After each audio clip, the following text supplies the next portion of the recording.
Interview ਬੱਚਿਆਂ ਦੇ ਨਾਲ ਕਰ ਰਿਹਾ ਸੀ, ਨੌਜਵਾਨਾਂ ਨਾਲ ਕਰ ਰਿਹਾ ਸੀ। 15-20 ਨੌਜਵਾਨ ਸੀਗੇ। ਸੰਤ ਜਰਨੈਲ ਸਿੰਘ ਜੀ ਭਿੰਡਰਾਂ ਵਾਲਿਆਂ ਦਾ ਨਾਮ ਲਿੱਤਾ ਮੈਂ, ਤੇ ਉਹ ਬੱਚੇ ਮੇਰੇ ਨਾਲ ਮਤਲਬ ਲੜੇ ਨਹੀਂ, ਬਸ ਟਰਾਲੀਆਂ 'ਚ ਨਿਕਲੇ, ਘੇਰਾ ਪਾ ਲਿਆ, ਕਿਉਂਕਿ ਉਹਨਾਂ ਦੇ ਬ੍ਰੇਨ ਇੰਨੇ ਕੀ ਵਾਸ਼ ਕੀਤੇ ਹੋਏ ਨੇ ਕਿ ਜਿੱਦਾਂ ਵਾਕਈ ਹੀ ਸੰਤਾਂ ਦਾ ਨਾਮ ਲੈਣਾ ਅੱਤਵਾਦ ਨੂੰ ਵਧਾਵਾ ਦੇਣਾ ਆ।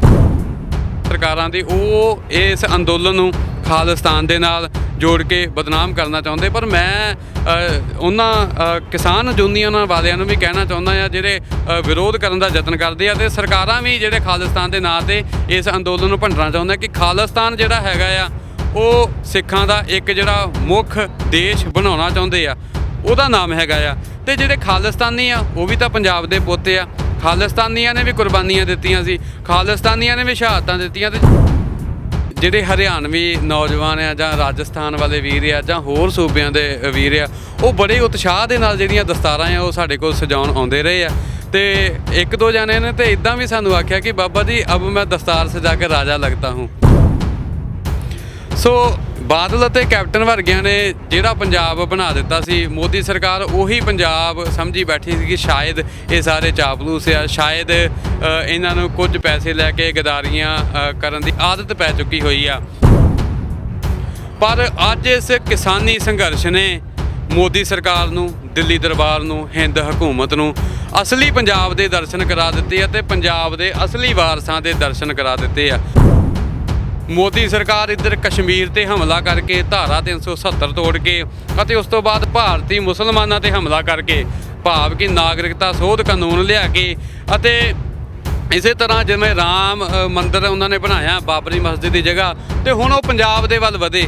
ਜਿਹੜਾ ਕਿਸਾਨ ਭਾਈਚਾਰਾ, ਜ਼ਿਮੀਂਦਾਰ ਭਾਈਚਾਰਾ ਆ, ਇਹ ਸਾਡੇ ਪੰਜਾਬ ਦੀ ਰੀੜ੍ਹ ਦੀ ਹੱਡੀ ਆ। ਤੇ ਜਦੋਂ ਰੀੜ੍ਹ ਦੀ ਹੱਡੀ ਟੁੱਟ ਜਾਵੇਗੀ, ਬਾਕੀ ਸਰੀਰ ਕਿਸੇ ਕੰਮ ਦਾ ਨਹੀਂ ਰਹਿਣਾ। ਜਿਹੜੀ ਮੋਦੀ ਸਰਕਾਰ ਨੇ ਆਪਣੀ ਬੜੀ ਵੱਡੀ ਹੈਂਕੜ ਬਣਾਈ ਹੋਈ ਸੀ, ਜਿਹੜੀ ਉਹਨੇ ਬਹੁਤ ਟੌਰ ਬਣਾਈ ਹੋਈ ਸੀ ਕਿ ਮੋਦੀ ਸਰਕਾਰ ਜੋ ਵੀ ਕਰ ਦਿੰਦੀ ਉਹਦਾ ਕੋਈ ਵਿਰੋਧ ਨਹੀਂ ਕਰ ਸਕਦਾ, ਕੋਈ ਫੈਸਲਾ ਵਾਪਸ ਨਹੀਂ ਲੈ ਸਕਦਾ। ਪਰ ਇਸ ਸੰਘਰਸ਼ ਨੇ ਮੰਨਣਾ ਪਏਗਾ ਕਿ ਮੋਦੀ ਸਰਕਾਰ ਦਾ ਦਿੱਲੀ ਦਰਬਾਰ ਦਾ ਜਿਹੜਾ ਇਲਾਕੇ ਆ ਉਹ ਤੋੜ ਕੇ ਰੱਖ ਦਿੱਤਾ ਆ। ਭਾਵੇਂ ਕਿ ਉਹ ਆਪਣੀ ਹਾਰ ਨਹੀਂ ਮੰਨ ਰਹੇ, ਪਰ ਸਹੀ ਸ਼ਬਦਾਂ ਦੇ ਵਿੱਚ ਜਿਹੜੀ ਉਹਨਾਂ ਦੀ ਹਾਰ ਆ ਉਹ ਮੋਦੀ ਸਰਕਾਰ ਦੀ ਹੋ ਚੁੱਕੀ ਹੋਈ ਆ। ਸਤਿ ਸ੍ਰੀ ਅਕਾਲ। ਜੋ ਕੁਝ ਜ਼ੁਲਮ ਇਹਨਾਂ ਨੇ ਪੰਥ ਅਤੇ ਪੰਜਾਬ ਦੇ ਨਾਲ ਕੀਤਾ ਸੀ, ਉਹ ਹੁਣ ਇਹਨਾਂ ਨੂੰ ਜ਼ਰੂਰ ਝੱਲਣਾ ਪਵੇਗਾ। ਪੰਥ ਇਹਨਾਂ ਨੂੰ ਕਦੀ ਵੀ ਮਾਫ ਨਹੀਂ ਕਰੇਗਾ। ਇਹ ਖੇਤੀ ਬਿੱਲਾਂ ਦੀ ਗੱਲ ਕਰਦੇ ਆ, ਤੇ ਜਿਹੜਾ ਇਹਨਾਂ ਦੇ ਆਪਣੇ ਅਧਾਰੇ ਦੇ ਵਿੱਚ ਐਡਾ ਵੱਡਾ ਘਪਲਾ ਹੋਇਆ ਆ 328 ਪਾਵਨ ਸਰੂਪਾਂ ਦਾ, ਇਹ ਉਹਨਾਂ ਦੋਸ਼ੀਆਂ ਦੇ ਉੱਤੇ ਅੱਜ ਤੱਕ ਕਾਰਵਾਈ ਨਹੀਂ ਕਰ ਸਕੇ, ਤੇ ਨਾ ਹੀ ਸੰਗਤਾਂ ਨੂੰ ਦੱਸ ਸਕੇ ਆ ਕਿ 328 ਪਾਵਨ ਸਰੂਪ ਉਹ ਕਿੱਥੇ ਆ। ਸੋ ਪਹਿਲਾਂ ਤਾਂ ਜਿਹੜੇ ਘਪਲੇ ਹੁੰਦੇ ਸੀ ਉਹ ਬਾਦਲ ਸਰਕਾਰ ਦੇ ਵੇਲੇ ਜਾਂ ਸ਼੍ਰੋਮਣੀ ਕਮੇਟੀ ਦੇ ਵਿੱਚ ਬਾਦਲਾਂ ਦੇ ਪ੍ਰਬੰਧ ਵਿੱਚ ਦਾਲਾਂ ਦੇ ਹੁੰਦੇ ਸੀ, ਸਰੋਪਿਆਂ ਦੇ ਹੁੰਦੇ ਸੀ, ਰੁਮਾਲਿਆਂ ਦੇ ਹੁੰਦੇ ਸੀ। ਹੁਣ ਇੱਥੋਂ ਤੱਕ ਗਿਰ ਚੁੱਕੇ ਆ ਕਿ ਸ੍ਰੀ ਗੁਰੂ ਗ੍ਰੰਥ ਸਾਹਿਬ ਜੀ ਦੇ ਪਾਵਨ ਸਰੂਪਾਂ ਦੇ ਵੀ ਇਹ ਘਪਲੇ ਕਰਨ ਲੱਗ ਪਏ। ਸੋ ਇਹਨਾਂ ਨੂੰ ਬਹੁਤ ਵੱਡੀ ਜਿਹੜੀ ਸਜ਼ਾ ਆ, ਬਹੁਤ ਵੱਡੀ ਜਿਹੜੀ ਮਾਰ ਆ ਉਹ ਗੁਰੂ ਦੀ ਪਏਗੀ, ਜਿਹੜੀ ਇੱਦਾਂ ਤੋਂ ਝੱਲੀ ਵੀ ਨਹੀਂ ਜਾਣੀ। ਉਸ ਨੌਜਵਾਨ ਨੂੰ ਵਿਦੇਸ਼ਾਂ ਦੀ ਸੰਗਤ ਐਜ਼ ਏ ਸੀਐਮ ਦੇਖਦੀ ਹੈ, ਤੇ ਇੱਥੇ ਮੋਰਚੇ ਦੇ ਵਿੱਚ ਬੇਸ਼ੱਕ ਬਹੁਤ ਲੋਕ ਸਪੋਰਟ ਕਰਦੇ ਆ, ਅਸੀਂ ਵੀ ਕਰਦੇ ਹਾਂ, ਉਹਨਾਂ ਨੂੰ ਦਿਲੋਂ ਕਰਦੇ ਹਾਂ, ਸ਼ੰਭੂ ਮੋਰਚੇ ਤੋਂ ਕਰਦੇ ਆ ਰਹੇ ਹਾਂ, ਪਰ ਕਿਸਾਨ ਜਥੇਬੰਦੀ ਨੇ ਦਰਕਿਨਾਰ ਕਰ ਦਿੱਤਾ ਹੈ। ਦੇਖੋ, ਮੈਂ ਸ਼ੰਭੂ ਮੋਰਚੇ ਤੋਂ ਲਗਾਤਾਰ ਦੀਪ ਸਿੱਧੂ ਨੂੰ ਦੇਖਦਾ ਆ ਰਿਹਾ ਹਾਂ, ਤੇ ਕੱਲ੍ਹ ਵੀ ਅਸੀਂ ਦੀਪ ਸਿੱਧੂ ਨੂੰ ਮਿਲ ਕੇ ਆਏ ਹਾਂ। ਜਿਸ ਤਰੀਕੇ ਨਾਲ ਉਹਨੇ ਆਪਣੇ ਵਿਚਾਰ ਪ੍ਰਗਟਾਏ ਆ, ਮੈਂ ਸਮਝਦਾ ਹਾਂ ਕਿ ਅਜਿਹੇ ਨੌਜਵਾਨਾਂ ਦੇ ਹੱਥ ਇਸ ਮੋਰਚੇ ਦੀ ਜਿਹੜੀ ਕਮਾਂਡ ਆ ਉਹ ਹੋਣੀ ਚਾਹੀਦੀ ਸੀ। ਇਸ ਦੇ ਨਾਲ ਹੀ ਜਿਹੜੇ ਲੱਖਾ ਸਿਧਾਣਾ ਵੀਰ ਆ ਜਾਂ ਡਾਕਟਰ ਸੁਖਪ੍ਰੀਤ ਸਿੰਘ ਉਦੋਕੇ ਵਰਗੇ, ਉਹਨਾਂ ਨੌਜਵਾਨਾਂ ਦੇ ਉੱਤੇ ਜਿਹੜੀਆਂ ਸਟੇਜ ਤੋਂ ਪਾਬੰਦੀਆਂ ਲਾਈਆਂ ਜਾ ਰਹੀਆਂ ਉਹਨਾਂ ਦੇ ਬੋਲਣ ਦੇ ਉੱਤੇ, ਇਹ ਇੱਕ ਬੜਾ ਮਾੜਾ ਵਤੀਰਾ ਆ। ਇਹ ਸਾਡੇ ਸੰਘਰਸ਼ ਨੂੰ ਠੇਸ ਪਹੁੰਚਾਉਣ ਵਾਲਾ ਵਤੀਰਾ ਆ, ਤੇ ਨੌਜਵਾਨਾਂ ਦੇ ਵਿੱਚ ਨਿਰਾਸ਼ਾ ਪੈਦਾ ਕਰਨ ਵਾਲਾ ਵਤੀਰਾ ਆ। ਵਾਹਿਗੁਰੂ ਜੀ ਕਾ ਖਾਲਸਾ, ਵਾਹਿਗੁਰੂ ਜੀ ਕੀ ਫਤਿਹ। ਗੁਰਬਾਣੀ ਅਖੰਡ ਬਾਣੀ ਦੇਖ ਰਹੀਆਂ ਦੇਸ਼ ਵਿਦੇਸ਼ ਦੀਆਂ ਸਾਰੀਆਂ ਸੰਗਤਾਂ ਦਾ ਮੈਂ ਪ੍ਰੀਤ ਸੈਣੀ ਸਵਾਗਤ ਕਰਦਾ। ਅਸੀਂ ਸਿੰਘੂ ਬਾਰਡਰ ਤੇ ਖੜੇ ਹਾਂ। ਦਿੱਲੀ ਦੀ ਹਿੱਕ ਦੇ ਉੱਤੇ 1 ਮਹੀਨੇ ਤੋਂ ਉੱਤੇ ਹੋ ਗਿਆ ਲਗਾਤਾਰ ਮੋਰਚਾ ਚੱਲ ਰਿਹਾ ਹੈ। 2 ਮਹੀਨੇ ਪਹਿਲਾਂ ਪੰਜਾਬ ਦੇ ਵਿੱਚ ਮੋਰਚੇ ਚੱਲੇ, ਪਰ ਇਹ ਗੰਦੀਆਂ ਸਰਕਾਰਾਂ ਨੇ ਕਿ ਆਪਣੀਆਂ ਗੰਦੀਆਂ ਆਕੜਾਂ ਨਹੀਂ ਛੱਡ ਰਹੀਆਂ, ਆਪਣੀ ਗੰਦੀ ਰਾਜਨੀਤੀ ਤੇ ਗੰਦੀ ਰਣਨੀਤੀ ਨਹੀਂ ਛੱਡ ਰਹੀਆਂ। ਬਰਸਾਤ ਦੇ ਵਿੱਚ, ਪੋਹ ਦੇ ਮਹੀਨੇ ਦੇ ਵਿੱਚ ਦਿੱਲੀ ਦੀ ਹਿੱਕ ਉੱਤੇ ਕਿਸਾਨਾਂ ਨੂੰ, ਨੌਜਵਾਨਾਂ ਨੂੰ, ਧੀਆਂ ਨੂੰ, ਮਾਵਾਂ ਨੂੰ, ਸਾਡੀਆਂ ਭੈਣਾਂ ਨੂੰ ਤੰਗ ਕੀਤਾ ਤੇ ਅਜੇ ਤੱਕ ਤੰਗ ਕੀਤਾ ਜਾ ਰਿਹਾ ਹੈ। ਭਾਈ ਰਣਜੀਤ ਸਿੰਘ ਵੀ ਇੱਥੇ ਆਪਣੇ ਪੂਰੇ ਜੱਥੇ ਦੇ ਨਾਲ ਹਾਜ਼ਰੀ ਭਰਨ ਵਾਸਤੇ ਪਹੁੰਚੇ। ਫਤਿਹ ਦੀ ਸਾਂਝ ਉਹਨਾਂ ਨਾਲ ਪਾਉਂਦੇ ਆ ਤੇ ਬੇਬਾਕੀ ਦੇ ਨਾਲ ਇਹ ਆਪਣੇ ਹਮੇਸ਼ਾ ਹਰ ਖਿਆਲਾਤ ਤੁਹਾਡੇ ਨਾਲ ਸਾਂਝੇ ਕਰਦੇ ਆਏ ਨੇ ਤੇ ਇਸ ਮੋਰਚੇ ਤੇ ਪਹੁੰਚ ਕੇ ਕਿਹੜਾ ਨੇਜਾ ਇਹ ਦਿੱਲੀ ਦੀ ਹਿੱਕ 'ਚ ਹੁਣ ਕੱਢਣਗੇ ਉਹ ਆਪ ਦੱਸਣਗੇ। ਵਾਹਿਗੁਰੂ ਜੀ ਕਾ ਖਾਲਸਾ, ਵਾਹਿਗੁਰੂ ਜੀ ਕਾ ਖਾਲਸਾ, ਵਾਹਿਗੁਰੂ ਜੀ ਕੀ ਫਤਿਹ। ਮੈਂ ਸਭ ਤੋਂ ਪਹਿਲਾਂ ਤਾਂ ਇਹੀ ਜਾਣਨਾ ਚਾਹਾਂਗਾ ਕਿ ਮੋਰਚੇ ਲੱਗੇ ਨੂੰ ਮਹੀਨੇ ਤੋਂ ਉੱਤੇ ਹੋ ਗਿਆ ਆ ਤੇ ਕਿੰਨੀ ਵਾਰ ਹਾਜ਼ਰੀ ਭਰੀ ਹੈ, ਕਦੋਂ ਆਏ ਹੋ? ਅੱਜ ਅਸੀਂ ਇੱਥੇ ਚੌਥੀ ਵਾਰ ਪਹੁੰਚੇ ਹੋਏ ਹਾਂ। ਇਸ ਤੋਂ ਪਹਿਲਾਂ ਅਸੀਂ 3 ਵਾਰ ਜੱਥਾ ਲੈ ਕੇ ਪਹਿਲਾਂ ਵੀ ਆਏ ਸੀ। ਜਦ ਅਸੀਂ ਪਹਿਲਾਂ 3 ਵਾਰ ਆਏ ਸੀ ਤੇ ਅਸੀਂ ਦੇਖਿਆ ਸੀ ਕਿ ਇੱਥੇ ਭਾਂਤ ਦੇ ਜਿਹੜੇ ਗੁਰੂ ਕੇ ਲੰਗਰ ਆ ਉਹ ਚੱਲ ਰਹੇ ਆ, ਭਾਵੇਂ ਕਿ ਹੋਰ ਵੀ ਬਹੁਤ ਕੁਝ ਦੇਖਣ ਵਾਲਾ ਸੀ। ਤੇ ਅਸੀਂ ਜਦੋਂ ਇਹ ਦੇਖਿਆ ਕਿ ਸਿੰਘਾਂ ਨੇ ਪੀਜੇ ਦਾ ਲੰਗਰ ਲਗਾਇਆ ਹੋਇਆ, ਸੈਂਡਵਿਚ ਦਾ ਲੰਗਰ ਲਗਾਇਆ ਹੋਇਆ, ਕਿਉਂ ਨਾ ਅਸੀਂ ਵੀ ਕੋਈ ਨਿਵੇਕਲਾ ਉਪਰਾਲਾ ਕਰੀਏ। ਸੋ ਅਸੀਂ ਹੁਣ 3-4 ਦਿਨਾਂ ਤੋਂ ਇੱਥੇ ਲਗਾਤਾਰ ਜਿਹੜਾ ਦਸਤਾਰਾਂ ਦਾ ਲੰਗਰ ਆ ਉਹ ਲਗਾਇਆ ਹੋਇਆ ਅਤੇ ਇਸੇ ਦੇ ਨਾਲ ਹੀ ਧਰਮ ਨਾਲ ਸੰਬੰਧਿਤ, ਇਤਿਹਾਸ ਨਾਲ ਸੰਬੰਧਿਤ ਅਤੇ ਸਿੱਖ ਸੰਘਰਸ਼ ਦੇ ਨਾਲ ਸੰਬੰਧਿਤ ਜਿਹੜੀਆਂ ਕਿਤਾਬਾਂ ਆ ਉਹ ਅਸੀਂ ਲਗਾਤਾਰ 3-4 ਦਿਨਾਂ ਤੋਂ ਵੰਡ ਰਹੇ ਹਾਂ। ਤੇ ਜਿਹੜੇ ਹਰਿਆਣਵੀ ਨੌਜਵਾਨ ਆ ਜਾਂ ਰਾਜਸਥਾਨ ਵਾਲੇ ਵੀਰ ਆ ਜਾਂ ਹੋਰ ਸੂਬਿਆਂ ਦੇ ਵੀਰ ਆ, ਉਹ ਬੜੇ ਉਤਸ਼ਾਹ ਦੇ ਨਾਲ ਜਿਹੜੀਆਂ ਦਸਤਾਰਾਂ ਆ ਉਹ ਸਾਡੇ ਕੋਲ ਸਜਾਉਣ ਆਉਂਦੇ ਰਹੇ ਆ। ਤੇ 1-2 ਜਾਣੇ ਨੇ ਤੇ ਇਦਾਂ ਵੀ ਸਾਨੂੰ ਆਖਿਆ ਕਿ ਬਾਬਾ ਜੀ ਅਬ ਮੈਂ ਦਸਤਾਰ ਸਜਾ ਕੇ ਰਾਜਾ ਲੱਗਤਾ ਹੂੰ। ਸੋ ਬਾਦਲ ਅਤੇ ਕੈਪਟਨ ਵਰਗਿਆਂ ਨੇ ਜਿਹੜਾ ਪੰਜਾਬ ਬਣਾ ਦਿੱਤਾ ਸੀ, ਮੋਦੀ ਸਰਕਾਰ ਉਹੀ ਪੰਜਾਬ ਸਮਝੀ ਬੈਠੀ ਸੀ ਕਿ ਸ਼ਾਇਦ ਇਹ ਸਾਰੇ ਚਾਪਲੂਸ ਆ, ਸ਼ਾਇਦ ਇਹਨਾਂ ਨੂੰ ਕੁਝ ਪੈਸੇ ਲੈ ਕੇ ਗਦਾਰੀਆਂ ਕਰਨ ਦੀ ਆਦਤ ਪੈ ਚੁੱਕੀ ਹੋਈ ਆ। ਪਰ ਅੱਜ ਇਸ ਕਿਸਾਨੀ ਸੰਘਰਸ਼ ਨੇ ਮੋਦੀ ਸਰਕਾਰ ਨੂੰ, ਦਿੱਲੀ ਦਰਬਾਰ ਨੂੰ, ਹਿੰਦ ਹਕੂਮਤ ਨੂੰ ਅਸਲੀ ਪੰਜਾਬ ਦੇ ਦਰਸ਼ਨ ਕਰਾ ਦਿੱਤੇ ਆ ਤੇ ਪੰਜਾਬ ਦੇ ਅਸਲੀ ਵਾਰਸਾਂ ਦੇ ਦਰਸ਼ਨ ਕਰਾ ਦਿੱਤੇ ਆ। ਇੱਥੇ ਨਿਹੰਗ ਸਿੰਘ ਫੌਜਾਂ ਵੀ ਪਹੁੰਚੀਆਂ ਹੋਈਆਂ ਨੇ ਅਤੇ ਪੰਜਾਬ ਦਾ ਹੋਰ ਵੀ ਕੋਈ ਪਾਰਟੀ ਦਾ ਜਾਂ ਕਿਸੇ ਵੀ ਵਿਚਾਰਧਾਰਾ ਦੇ ਨਾਲ ਜਿਹੜਾ ਕੋਈ ਜੁੜਿਆ ਹੋਇਆ ਆ ਤੇ ਜਾਂ ਕੋਈ ਅਜਿਹਾ ਵੀ ਜਿਹੜਾ ਸ਼ਖਸ ਜਿਹਨੇ ਅੱਜ ਤੱਕ ਕਦੀ ਕਿਸੇ ਮੋਰਚੇ ਦੇ ਵਿੱਚ ਕਦੀ ਭਾਗ ਨਹੀਂ ਲਿਆ ਹੋਇਆ ਸੀ, ਉਹ ਵੀ ਇਸ ਮੋਰਚੇ ਦੇ ਵਿੱਚ ਵੱਧ ਚੜ ਕੇ ਜਿਹੜਾ ਭਾਗ ਆ ਉਹ ਲੈ ਰਿਹਾ ਆ। ਇੱਦਾਂ ਕਹਿ ਸਕਦੇ ਹਾਂ ਕਿ ਸਮੁੱਚਾ ਜਿਹੜਾ ਪੰਜਾਬ ਆ ਉਹ ਅੱਜ ਹਿੰਦ ਹਕੂਮਤ ਨੂੰ, ਦਿੱਲੀ ਦਰਬਾਰ ਨੂੰ, ਮੋਦੀ ਸਰਕਾਰ ਨੂੰ ਵੰਗਾਰਦਾ ਪਿਆ ਆ ਕਿ ਅਸੀਂ ਜਿਹੜੇ ਕਾਲੇ ਕਾਨੂੰਨ ਆ ਉਹਨਾਂ ਨੂੰ ਰੱਦ ਕਰਵਾ ਕੇ ਹੀ ਰਹਾਂਗੇ। ਤੇ ਉਹ ਆਪਣੇ ਦ੍ਰਿੜ ਨਿਸ਼ਚੇ ਦੇ ਨਾਲ ਆਏ ਹੋਏ ਆ ਤੇ ਸਾਡਾ ਅਟੱਲ ਵਿਸ਼ਵਾਸ ਵੀ ਆ ਕਿ ਜੇਕਰ ਪੰਜਾਬ ਦੇ ਲੋਕ ਡਟੇ ਰਹਿੰਦੇ ਆ, ਕਿਸਾਨ ਯੂਨੀਅਨਾਂ ਡਟੀਆਂ ਰਹਿੰਦੀਆਂ ਆ, ਜੇਕਰ ਸਾਡੇ ਵੀਰ ਝੁਕਦੇ ਨਹੀਂ, ਲਿਫਦੇ ਨਹੀਂ, ਵੇਖਦੇ ਨਹੀਂ ਤੇ ਮੋਰਚਾ ਜਿਹੜਾ ਅਵਸ਼ ਯਕੀਨੀ ਫਤਿਹ ਹੋਵੇਗਾ ਤੇ ਮੋਦੀ ਸਰਕਾਰ ਦੀ ਬੜੀ ਵੱਡੀ ਜਿਹੜੀ ਹੈਂਕੜ ਆ ਉਹ ਭੰਨੀ ਜਾਏਗੀ। ਕਿਉਂਕਿ ਜਦੋਂ ਆਪਾਂ ਪੁਰਾਣਾ ਇਤਿਹਾਸ ਪੜ੍ਹਦੇ ਆ ਤੇ ਦੇਖਦੇ ਆ ਕਿ ਜਦੋਂ ਸਿਕੰਦਰ ਪੂਰੀ ਦੁਨੀਆ ਨੂੰ ਜਿੱਤਦਾ ਹੋਇਆ ਉਹ ਪੰਜਾਬ ਦੇ ਵੱਲ ਵਧਿਆ ਸੀ ਤਾਂ ਉਸ ਸਮੇਂ ਪੰਜਾਬ ਦੇ ਜਰਨੈਲਾਂ ਨੇ, ਪੋਰਸ ਵਰਗਿਆਂ ਨੇ ਸਿਕੰਦਰ ਦਾ ਬੜੀ ਬਹਾਦਰੀ ਦੇ ਨਾਲ, ਦ੍ਰਿੜਤਾ ਦੇ ਨਾਲ, ਦਲੇਰੀ ਦੇ ਨਾਲ ਜਿਹੜਾ ਮੁਕਾਬਲਾ ਕੀਤਾ ਸੀ। ਸ਼ਾਨਾ ਮਤਾ ਇਤਿਹਾਸ ਰਚਿਆ ਸੀ। ਸਿਕੰਦਰ ਨੂੰ ਆਪਣੀ ਮਾਂ ਨੂੰ ਇਹ ਗੱਲ ਚਿੱਠੀ ਵਿੱਚ ਲਿਖਣੀ ਪੈ ਗਈ ਕਿ ਮਾਂ ਤੂੰ ਤਾਂ ਇੱਕ ਸਿਕੰਦਰ ਜੰਮਿਆ ਨਾ, ਪਰ ਇੱਥੇ ਪੰਜਾਬ ਦੀ ਧਰਤੀ ਤੇ ਆ ਕੇ ਦੇਖ, ਇੱਥੇ ਹਜ਼ਾਰਾਂ ਲੱਖਾਂ ਹੀ ਸਿਕੰਦਰ ਆ। ਇਸੇ ਤਰ੍ਹਾਂ ਜਦੋਂ ਅਬਦਾਲੀ ਉਹ ਪੂਰੇ ਹਿੰਦੁਸਤਾਨ ਦੇ ਵਿੱਚ ਮਾਰ ਧਾੜ ਕਰਕੇ ਇੱਥੋਂ ਦੀਆਂ ਬਹੂ ਬੇਟੀਆਂ ਨੂੰ ਗੁਲਾਮ ਬਣਾ ਕੇ ਅਫਗਾਨਿਸਤਾਨ, ਲਾਹੌਰ ਵਾਲੇ ਪਾਸੇ ਲਿਜਾ ਰਿਹਾ ਸੀ, ਤਾਂ ਸਾਡੇ ਮਿਸਲਾਂ ਦੇ ਸਿੱਖ ਜਰਨੈਲਾਂ ਨੇ, ਪੰਜਾਬ ਦੇ ਜਰਨੈਲਾਂ ਨੇ, ਸਰਦਾਰਾਂ ਨੇ ਅਬਦਾਲੀ ਦਾ ਜਿਹੜਾ ਮੁਕਾਬਲਾ ਸੀ ਉਹ ਕੀਤਾ ਸੀ। ਇੱਥੋਂ ਹਿੰਦੁਸਤਾਨ ਦੀਆਂ ਬਹੂ ਬੇਟੀਆਂ ਬਚਾਈਆਂ। ਜੇ ਗੋਰੇ ਇਸ ਦੇਸ਼ ਦੇ ਵਿੱਚ ਆਉਂਦੇ ਆ, ਹਿੰਦੁਸਤਾਨ ਬੜਾ ਚਿਰ ਪਹਿਲਾਂ ਹੀ ਗੁਲਾਮ ਹੋ ਜਾਂਦਾ ਆ, ਪਰ ਜਿਹੜਾ ਪੰਜਾਬ ਆ ਉਹਦੇ ਵਿੱਚ ਜਿਹੜਾ ਸਿੱਖ ਰਾਜ ਆ ਉਹ ਰਹਿੰਦਾ ਆ। ਲੰਬਾ ਸਮਾਂ ਉਹਨਾਂ ਨੂੰ ਲੱਗ ਜਾਂਦਾ ਆ ਪੰਜਾਬ ਦੇ ਵੱਲ ਵੱਧਦਿਆਂ ਤੇ ਪੰਜਾਬ ਫਿਰ ਵੀ ਜੂਝਦਾ ਰਹਿੰਦਾ ਆ ਗੋਰਿਆਂ ਦੇ ਵੇਲੇ ਵੀ। ਤੇ ਸਭ ਤੋਂ ਵੱਧ ਕੁਰਬਾਨੀਆਂ ਵੀ ਸਿੱਖਾਂ ਨੇ ਕੀਤੀਆਂ, ਪੰਜਾਬੀਆਂ ਨੇ ਕੀਤੀਆਂ। ਤੇ ਅੱਜ ਜਦੋਂ ਅਸੀਂ ਸਮਝਦੇ ਹਾਂ ਕਿ ਉਹੀ ਹਾਲਾਤ ਬਣ ਚੁੱਕੇ ਨੇ, ਮੋਦੀ ਸਰਕਾਰ ਇੱਧਰ ਕਸ਼ਮੀਰ ਤੇ ਹਮਲਾ ਕਰਕੇ, ਧਾਰਾ 370 ਤੋੜ ਕੇ ਅਤੇ ਉਸ ਤੋਂ ਬਾਅਦ ਭਾਰਤੀ ਮੁਸਲਮਾਨਾਂ ਤੇ ਹਮਲਾ ਕਰਕੇ, ਭਾਵ ਕਿ ਨਾਗਰਿਕਤਾ ਸੋਧ ਕਾਨੂੰਨ ਲਿਆ ਕੇ, ਅਤੇ ਇਸੇ ਤਰ੍ਹਾਂ ਜਿਵੇਂ ਰਾਮ ਮੰਦਿਰ ਉਹਨਾਂ ਨੇ ਬਣਾਇਆ ਬਾਬਰੀ ਮਸਜਿਦ ਦੀ ਜਗ੍ਹਾ, ਤੇ ਹੁਣ ਉਹ ਪੰਜਾਬ ਦੇ ਵੱਲ ਵਧੇ। ਜਿਹੜਾ ਕਿਸਾਨ ਭਾਈਚਾਰਾ, ਜ਼ਿਮੀਂਦਾਰ ਭਾਈਚਾਰਾ ਆ, ਇਹ ਸਾਡੇ ਪੰਜਾਬ ਦੀ ਰੀੜ੍ਹ ਦੀ ਹੱਡੀ ਆ ਤੇ ਜਦੋਂ ਰੀੜ੍ਹ ਦੀ ਹੱਡੀ ਟੁੱਟ ਜਾਵੇਗੀ ਬਾਕੀ ਸਰੀਰ ਕਿਸੇ ਕੰਮ ਦਾ ਨਹੀਂ ਰਹਿਣਾ। ਮੋਦੀ ਸਰਕਾਰ ਨੇ ਪੰਜਾਬ ਦੀ ਕਿਸਾਨੀ ਦੇ ਉੱਤੇ ਬਹੁਤ ਵੱਡਾ ਹਮਲਾ ਕੀਤਾ ਆ ਤੇ ਹੁਣ ਇਕੱਲੇ ਕਿਸਾਨ ਹੀ ਨਹੀਂ, ਇਹ ਪੂਰਾ ਪੰਜਾਬ ਉੱਠ ਖੜਾ ਹੋਇਆ ਆ। ਇਹ ਜਿਹੜਾ ਅੰਦੋਲਨ ਆ ਇਹ ਕਿਸਾਨ ਅੰਦੋਲਨ ਨਹੀਂ, ਇਹ ਇੱਕ ਲੋਕ ਅੰਦੋਲਨ ਬਣ ਚੁੱਕਾ ਹੋਇਆ ਤੇ ਅਸੀਂ ਸਮਝਦੇ ਹਾਂ ਕਿ ਇਹ ਜਿਹੜੀਆਂ ਹੈਗੇ ਹੱਕ ਜਾਂ ਜਿਹੜੀਆਂ ਮੰਗਾਂ ਕਿਸਾਨੀ ਭਾਈਚਾਰੇ ਤੱਕ ਹੀ ਸੀਮਿਤ ਨਹੀਂ। ਇਹ ਪੰਜਾਬ ਦੀ ਹੋਂਦ ਦਾ ਮਸਲਾ ਆ, ਪੰਜਾਬ ਦੀ ਅਣਖ ਦਾ ਮਸਲਾ ਆ, ਪੰਜਾਬ ਦੀ ਆਰਥਿਕਤਾ ਦਾ ਮਸਲਾ ਆ। ਇਸ ਕਰਕੇ ਜਿਹੜਾ ਪੂਰਾ ਪੰਜਾਬ ਹੈ ਡਟਿਆ ਹੋਇਆ ਤੇ ਪੰਜਾਬ ਨੂੰ ਦੇਖ ਕੇ ਹਰਿਆਣਾ, ਰਾਜਸਥਾਨ ਅਤੇ ਹੋਰ ਵੀ ਬੇਅੰਤ ਸੂਬਿਆਂ ਦੇ ਜਿਹੜੇ ਲੋਕ ਆ ਉਹ ਕਿਸਾਨੀ ਸੰਘਰਸ਼ ਦੇ ਸਮਰਥਨ ਦੇ ਵਿੱਚ ਡਟੇ ਹੋਏ ਆ। ਜਿਹੜੀ ਮੋਦੀ ਸਰਕਾਰ ਨੇ ਆਪਣੀ ਬੜੀ ਵੱਡੀ ਹੈਂਕੜ ਬਣਾਈ ਹੋਈ ਸੀ, ਜਿਹੜੀ ਉਹਨੇ ਬਹੁਤ ਟੌਰ ਬਣਾਈ ਹੋਈ ਸੀ ਕਿ ਮੋਦੀ ਸਰਕਾਰ ਜੋ ਵੀ ਕਰ ਦਿੰਦੀ ਉਹਦਾ ਕੋਈ ਵਿਰੋਧ ਨਹੀਂ ਕਰ ਸਕਦਾ, ਕੋਈ ਫੈਸਲਾ ਵਾਪਸ ਨਹੀਂ ਲੈ ਸਕਦਾ। ਪਰ ਇਸ ਸੰਘਰਸ਼ ਨੇ ਮੰਨਣਾ ਪਏਗਾ ਕਿ ਮੋਦੀ ਸਰਕਾਰ ਦਾ ਦਿੱਲੀ ਦਰਬਾਰ ਦਾ ਜਿਹੜਾ ਇਲਾਕੇ ਆ ਉਹ ਤੋੜ ਕੇ ਰੱਖ ਦਿੱਤਾ ਆ। ਭਾਵੇਂ ਕਿ ਉਹ ਆਪਣੀ ਹਾਰ ਨਹੀਂ ਮੰਨ ਰਹੇ, ਪਰ ਸਹੀ ਸ਼ਬਦਾਂ ਦੇ ਵਿੱਚ ਜਿਹੜੀ ਉਹਨਾਂ ਦੀ ਹਾਰ ਆ ਉਹ ਮੋਦੀ ਸਰਕਾਰ ਦੀ ਹੋ ਚੁੱਕੀ ਹੋਈ ਆ। ਸਤਿ ਸ੍ਰੀ ਅਕਾਲ।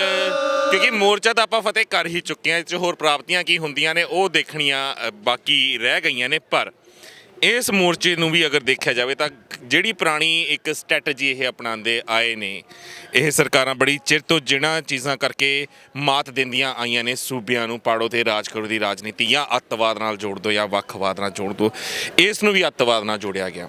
ਖਾਸ ਕਰਕੇ ਪੰਜਾਬ ਦੀ ਨੌਜਵਾਨੀ ਜਿਹੜੀ ਸੰਤਾਂ ਦਾ ਨਾਮ ਲੈ ਕੇ ਪ੍ਰਚਾਰ ਕਰਦੀ ਰਹੀ, ਮੈਂ ਖਾਸ ਕਰਕੇ ਸ਼ੰਭੂ ਮੋਰਚੇ ਦੀ ਗੱਲ ਕਰਾਂਗਾ। ਦੀਪ ਸਿੱਧੂ ਉੱਥੋਂ ਸੰਤਾਂ ਦਾ ਨਾਮ ਲੈ ਕੇ ਪ੍ਰਚਾਰ ਕਰਦਾ ਰਿਹਾ, ਉਸ ਨੂੰ ਇੱਥੇ ਆਉਂਦਿਆਂ ਹੀ ਅਲੱਗ ਕਰਤਾ। ਸੰਤਾਂ ਦਾ ਨਾਮ ਲੈਂਦਾ ਹੈ, ਇਸ ਨੂੰ ਨਹੀਂ ਅਸੀਂ ਮੰਚ ਤੇ ਚੜ੍ਹਨ ਦੇਣਾ। ਹੁਣ ਪੰਜਾਬ ਦੇ ਮੈਂ ਵੀ ਇੱਕ ਇੰਟਰਵਿਊ ਬੱਚਿਆਂ ਦੇ ਨਾਲ ਕਰ ਰਿਹਾ ਸੀ, ਨੌਜਵਾਨਾਂ ਨਾਲ ਕਰ ਰਿਹਾ ਸੀ। 15-20 ਨੌਜਵਾਨ ਸੀਗੇ। ਸੰਤ ਜਰਨੈਲ ਸਿੰਘ ਜੀ ਭਿੰਡਰਾਂਵਾਲਿਆਂ ਦਾ ਨਾਮ ਲਿੱਤਾ ਮੈਂ, ਤੇ ਉਹ ਬੱਚੇ ਮੇਰੇ ਨਾਲ ਮਤਲਬ ਲੜੇ ਨਹੀਂ, ਬਸ ਟਰਾਲੀਆਂ 'ਚ ਨਿਕਲੇ, ਘੇਰਾ ਪਾ ਲਿਆ, ਕਿਉਂਕਿ ਉਹਨਾਂ ਦੇ ਬ੍ਰੇਨ ਇੰਨੇ ਕੀ ਵਾਸ਼ ਕੀਤੇ ਹੋਏ ਨੇ ਕਿ ਜਿੱਦਾਂ ਵਾਕਈ ਹੀ ਸੰਤਾਂ ਦਾ ਨਾਮ ਲੈਣਾ ਅੱਤਵਾਦ ਨੂੰ ਵਧਾਵਾ ਦੇਣਾ ਆ। ਇਹ ਸੋਚ ਕਿੱਦਾਂ ਬਣਾ ਰਹੇ ਨੇ? ਕਿਉਂ ਇਹ ਸੋਚ ਹਾਵੀ ਬੱਚਿਆਂ ਉੱਤੇ? ਚਲੋ ਠੀਕ ਹੈ, ਉਹਨਾਂ ਦੇ ਬ੍ਰੇਨ ਵਾਸ਼ ਕਰਤੇ, ਪਰ ਸਾਡੇ ਚਿੱਟੇ ਦਾੜਿਆਂ ਵਾਲੇ ਜਿਹੜੇ ਸਟੇਜਾਂ ਸਾਹਮਣੇ ਨੇ ਉਹਨਾਂ ਨੂੰ ਤਾਂ ਮੱਤ ਹੋਣੀ ਚਾਹੀਦੀ ਹੈ। ਅਸਲ ਦੇ ਵਿੱਚ ਅਸੀਂ ਇਹ ਵੀ ਸਮਝਦੇ ਹਾਂ ਕਿ ਜਿਹੜੀਆਂ ਮੰਗਾਂ ਨੂੰ ਲੈ ਕਰਕੇ ਜਾਂ ਜਿਹੜੇ ਕਾਲੇ ਕਾਨੂੰਨਾਂ ਨੂੰ ਲੈ ਕਰਕੇ, ਜਿਹੜੇ ਹੱਕਾਂ ਨੂੰ ਲੈ ਕਰਕੇ ਅੱਜ ਅਸੀਂ ਬੈਠੇ ਹੋਏ ਹਾਂ ਨਾ ਇੱਥੇ, ਇਹ 40 ਸਾਲ ਪਹਿਲਾਂ ਸੰਤ ਬਾਬਾ ਜਰਨੈਲ ਸਿੰਘ ਜੀ ਖਾਲਸਾ ਭਿੰਡਰਾਂਵਾਲਿਆਂ ਨੇ ਇਹ ਜਿਹੜੀ ਆਵਾਜ਼ ਸੀ ਉਹ ਬੜੀ ਦਲੇਰੀ ਦੇ ਨਾਲ ਉਠਾਈ ਸੀ। ਧਰਮ ਯੁੱਧ ਮੋਰਚੇ ਦੇ ਵਿੱਚ ਵੀ ਇਹ ਮੁੱਖ ਮੰਗ ਸੀ ਕਿ ਜਿਹੜਾ ਕਿਸਾਨੀ ਫਸਲਾਂ ਦਾ ਜਿਹੜਾ ਮੁੱਲ ਆ ਉਹ ਕਿਸਾਨ ਆਪ ਤੈਅ ਕਰਨਗੇ, ਪੰਜਾਬ ਸਰਕਾਰ ਤੈਅ ਕਰੇਗੀ, ਕੇਂਦਰ ਸਰਕਾਰ ਉਹਦੇ ਵਿੱਚ ਕੋਈ ਦਖਲ ਅੰਦਾਜ਼ੀ ਨਾ ਕਰੇ। ਤੇ ਅਸੀਂ ਸਮਝਦੇ ਹਾਂ ਕਿ ਇਹ ਜਿਹੜਾ ਹੁਣ ਐਡਾ ਵੱਡਾ ਸੰਘਰਸ਼ ਉੱਠਿਆ ਆ, ਇਹ ਜਿਹੜੀਆਂ ਸਾਡੇ ਸ਼ਹੀਦਾਂ ਨੇ ਕੁਰਬਾਨੀਆਂ ਦਿੱਤੀਆਂ ਸੀ, ਜਾਂ ਸੰਤ ਬਾਬਾ ਜਰਨੈਲ ਸਿੰਘ ਜੀ ਖਾਲਸਾ ਭਿੰਡਰਾਂਵਾਲਿਆਂ ਨੇ ਜਿਹੜੀ ਇੱਕ ਲਹਿਰ ਤੋਰੀ ਸੀ, ਜਿਹੜੀ ਉਹਨਾਂ ਨੇ ਪੰਜਾਬ ਦੇ ਨੌਜਵਾਨਾਂ ਦੇ ਵਿੱਚ ਅਣਖ ਅਤੇ ਆਜ਼ਾਦੀ ਦੀ ਜਿਹੜੀ ਚਿੰਨ੍ਹ ਜਗਾਈ ਸੀ, ਸੰਘਰਸ਼ ਕਰਨ ਦੀ ਜਿਹੜੀ ਚਿੰਨ੍ਹ ਜਗਾਈ ਸੀ, ਇਹ ਉਸੇ ਦਾ ਹੀ ਜਿਹੜਾ ਸਬੂਤ ਆ, ਇਹ ਉਸੇ ਦਾ ਹੀ ਜਿਹੜਾ ਪ੍ਰਤੱਖ ਰੂਪ ਆ ਉਹ ਦੁਬਾਰਾ ਫਿਰ ਇੱਕ ਵਾਰੀ ਪ੍ਰਗਟ ਹੋ ਕੇ ਸਾਹਮਣੇ ਆਇਆ ਹੈ। ਦੂਜੇ ਪਾਸੇ ਆਪਾਂ ਗੱਲ ਕਰਦੇ ਹਾਂ ਸਰਕਾਰਾਂ ਦੀ, ਉਹ ਇਸ ਅੰਦੋਲਨ ਨੂੰ ਖਾਲਿਸਤਾਨ ਦੇ ਨਾਲ ਜੋੜ ਕੇ ਬਦਨਾਮ ਕਰਨਾ ਚਾਹੁੰਦੇ। ਪਰ ਮੈਂ ਉਹਨਾਂ ਕਿਸਾਨ ਯੂਨੀਅਨਾਂ ਵਾਲਿਆਂ ਨੂੰ ਵੀ ਕਹਿਣਾ ਚਾਹੁੰਦਾ ਆ ਜਿਹੜੇ ਵਿਰੋਧ ਕਰਨ ਦਾ ਯਤਨ ਕਰਦੇ ਆ, ਤੇ ਸਰਕਾਰਾਂ ਵੀ ਜਿਹੜੇ ਖਾਲਿਸਤਾਨ ਦੇ ਨਾਂ ਤੇ ਇਸ ਅੰਦੋਲਨ ਨੂੰ ਭੰਡਣਾ ਚਾਹੁੰਦੇ ਕਿ ਖਾਲਿਸਤਾਨ ਜਿਹੜਾ ਹੈਗਾ ਆ ਉਹ ਸਿੱਖਾਂ ਦਾ ਇੱਕ ਜਿਹੜਾ ਮੁੱਖ ਦੇਸ਼ ਬਣਾਉਣਾ ਚਾਹੁੰਦੇ ਆ, ਉਹਦਾ ਨਾਮ ਹੈਗਾ ਆ। ਤੇ ਜਿਹੜੇ ਖਾਲਿਸਤਾਨੀ ਆ ਉਹ ਵੀ ਤਾਂ ਪੰਜਾਬ ਦੇ ਪੁੱਤ ਆ। ਖਾਲਿਸਤਾਨੀਆਂ ਨੇ ਵੀ ਕੁਰਬਾਨੀਆਂ ਦਿੱਤੀਆਂ ਸੀ, ਖਾਲਿਸਤਾਨੀਆਂ ਨੇ ਵੀ ਸ਼ਹਾਦਤਾਂ ਦਿੱਤੀਆਂ। ਤੇ ਜਿਹੜੇ ਖਾਲਿਸਤਾਨੀ ਵਿਚਾਰਧਾਰਾ ਨਾਲ ਸੰਬੰਧ ਰੱਖਣ ਵਾਲੇ ਮੇਰੇ ਵਰਗੇ ਵੀਰ ਆ ਜਾਂ ਪੰਜਾਬ ਦੇ ਜਿਹੜੇ ਲੋਕ ਆ, ਉਹਨਾਂ ਦਾ ਵੀ ਫਰਜ਼ ਬਣਦਾ ਸੀ ਕਿ ਜਦੋਂ ਪੰਜਾਬ ਦੀ ਹੋਂਦ ਉੱਤੇ ਇਹ ਹਮਲਾ ਹੋਇਆ ਆ ਤੇ ਉਹ ਵੀ ਆਪਣੀ ਵੱਧ ਚੜ੍ਹ ਕੇ ਜਿਹੜੀ ਜ਼ਿੰਮੇਵਾਰੀ ਨਿਭਾਉਣ। ਉਹ ਵੀ ਇੱਕ ਖਾਲਿਸਤਾਨੀ ਹੋਣ ਦੇ ਨਾਤੇ, ਇੱਕ ਕਿਸਾਨ ਹੋਣ ਦੇ ਨਾਤੇ, ਪੰਜਾਬ ਹਿਤੈਸ਼ੀ ਹੋਣ ਦੇ ਨਾਤੇ ਇਸ ਮੋਰਚੇ ਦੇ ਵਿੱਚ ਭਾਗ ਲੈ ਰਹੇ ਆ। ਕੱਲ੍ਹ ਨੂੰ ਤਾਂ ਇਹ ਲੋਕ ਇਹ ਵੀ ਕਹਿ ਸਕਦੇ ਆ ਕਿ ਜਿਨ੍ਹਾਂ ਨੇ ਹਰੀਆਂ ਪੱਗਾਂ ਬੰਨ੍ਹੀਆਂ ਉਹਨਾਂ ਨੂੰ ਪਾਕਿਸਤਾਨ ਦੇ ਨਾਲ ਜੋੜ ਸਕਦੇ ਆ। ਸੋ ਇਹ ਜਿਹੜੀਆਂ ਚੀਜ਼ਾਂ ਆ ਉਹ ਸਾਨੂੰ ਸਮਝਣੀਆਂ ਪੈਣਗੀਆਂ। ਸੰਤ ਜਰਨੈਲ ਸਿੰਘ ਜੀ ਖਾਲਸਾ ਭਿੰਡਰਾਂਵਾਲਿਆਂ ਵਿਰੁੱਧ ਨਫ਼ਰਤ ਭਰਿਆ ਜਿਹੜਾ ਪ੍ਰਚਾਰ ਕਰਕੇ, ਜਾਂ ਸਾਡੇ ਧਰਮ ਨੂੰ ਇਸ ਮੋਰਚੇ ਦੇ ਵਿੱਚੋਂ ਮਨਫੀ ਕਰਕੇ, ਜਾਂ ਬਾਬਾ ਜਰਨੈਲ ਸਿੰਘ ਜੀ ਦੀ ਜਿਹੜੀ ਵਿਚਾਰਧਾਰਾ ਉਹਨੂੰ ਮਨਫੀ ਕਰਕੇ ਜੇਕਰ ਅਸੀਂ ਸਮਝਾਂਗੇ ਕਿ ਇਹ ਜਿਹੜਾ ਮੋਰਚਾ ਹੈ ਉਹ ਲੰਬਾ ਚੱਲ ਜਾਏਗਾ ਜਾਂ ਇਹਦੇ ਵਿੱਚ ਸਫਲਤਾ ਹੋ ਜਾਏਗੀ, ਸੋ ਇਹ ਸਾਡੀ ਮੂਰਖਤਾ ਹੋਵੇਗੀ। ਇਹ ਜੋ ਬਾਬਾ ਜਰਨੈਲ ਸਿੰਘ ਜੀ ਉਹਨਾਂ ਨੇ ਚਿੰਨ੍ਹ ਜਗਾਈ ਸੀ, ਇਹ ਉਸੇ ਦਾ ਹੀ ਜਿਹੜਾ ਪ੍ਰਤੱਖ ਪ੍ਰਮਾਣ ਆ ਉਹ ਸਾਡੇ ਸਾਹਮਣੇ ਦਿਸਦਾ ਪਿਆ ਹੈ। ਬਿਲਕੁਲ, ਜੋ ਜਿਸ ਚੀਜ਼ ਨੂੰ, ਜਿਹੜੀਆਂ ਮੰਗਾਂ ਨੂੰ ਲੈ ਕੇ 40 ਸਾਲ ਪਹਿਲਾਂ ਮੋਰਚੇ ਲਾਏ ਗਏ ਸੀ, ਜਿਸ ਨੂੰ ਅੱਜ ਦੀ ਤਰੀਕ ਦੇ ਵਿੱਚ ਅਸੀਂ ਆਨੰਦਪੁਰ ਦਾ ਮਤਾ ਵੀ ਕਹਿੰਦੇ ਆ, ਉਹਦੇ ਵਿੱਚ ਵੀ ਬਹੁਤ ਸਾਰੀਆਂ ਮੰਗਾਂ ਸੀ, ਜਿਸ ਨੂੰ ਬਹੁਤ ਗੰਦੀ ਤਰੀਕੇ ਦੇ ਨਾਲ ਉਸ ਸਮੇਂ ਦੇ ਮੀਡੀਆ ਨੇ ਪ੍ਰਚਾਰਿਆ ਸੀ, ਰੇਡੀਓ ਉੱਤੇ ਪ੍ਰਚਾਰ ਹੋਇਆ ਸੀ ਕਿ ਇਹ ਤਾਂ ਲਓ ਜੀ ਆਪਣਾ ਅਲੱਗ ਰਾਸ਼ਟਰ ਬਣਾਉਣ ਨੂੰ ਚੱਲੇ ਨੇ, ਖਾਲਿਸਤਾਨ ਬਣਾਉਣ ਨੂੰ ਚੱਲੇ ਨੇ। ਜਦ ਕਿ ਉਸ ਮਤੇ ਵਿੱਚ ਮੈਂ ਪਹਿਲਾਂ ਵੀ ਪੂਰਾ ਮਤਾ ਤੁਹਾਨੂੰ ਦੱਸ ਚੁੱਕਿਆ ਹਾਂ ਕਿ ਬਹੁਤਾਤ ਚੀਜ਼ਾਂ ਸਿੱਖਾਂ ਵਾਸਤੇ ਨਹੀਂ ਸੀ, ਗੈਰ ਧਰਮਾਂ ਵਾਸਤੇ ਬਹੁਤਾਤ ਚੀਜ਼ਾਂ ਰੱਖੀਆਂ ਗਈਆਂ ਸੀਗੀਆਂ, ਪਰ ਉਸ ਮਤੇ ਨੂੰ ਬਦਨਾਮ ਐਸਾ ਕਰ ਦਿੱਤਾ ਗਿਆ ਕਿ ਉਹ ਅੱਤਵਾਦ ਨਾਲ, ਖਾਲਿਸਤਾਨ ਨਾਲ ਜੋੜ ਦਿੱਤਾ ਗਿਆ। ਤੇ ਜਿੱਥੇ ਤੱਕ ਸੰਤ ਜਰਨੈਲ ਸਿੰਘ ਜੀ ਖਾਲਸਾ ਭਿੰਡਰਾਂਵਾਲਿਆਂ ਦੀ ਗੱਲ ਰਹੀ, ਤੇ ਮੈਂ ਪਹਿਲਾਂ ਵੀ ਕਿਹਾ ਹੈ, ਉਹ ਸਾਡੀ ਕੌਮ ਦੇ 20ਵੀਂ ਸਦੀ ਦੇ ਮਹਾਨ ਜਰਨੈਲ ਯੋਧੇ ਸਨ, ਜਿਨ੍ਹਾਂ ਨੇ ਸ਼ਹਾਦਤ ਦਾ ਜਾਮ ਪੀਤਾ। ਕਿਉਂ ਪੀਤਾ? ਕਿਉਂਕਿ ਕੁਝ ਮੱਸਾ ਰੰਗੜ ਦੀਆਂ ਔਲਾਦਾਂ ਸਿੱਖੀ ਭੇਖਚੇ ਸਨ, ਜਿਨ੍ਹਾਂ ਨੇ ਉਹਨਾਂ ਨੂੰ ਧੋਖਾ ਦਿੱਤਾ, ਜਿਹੜੇ ਹੱਥ ਖੜੇ ਕਰਕੇ ਦਰਬਾਰ ਸਾਹਿਬ ਤੋਂ ਬਾਹਰ ਆ ਗਏ।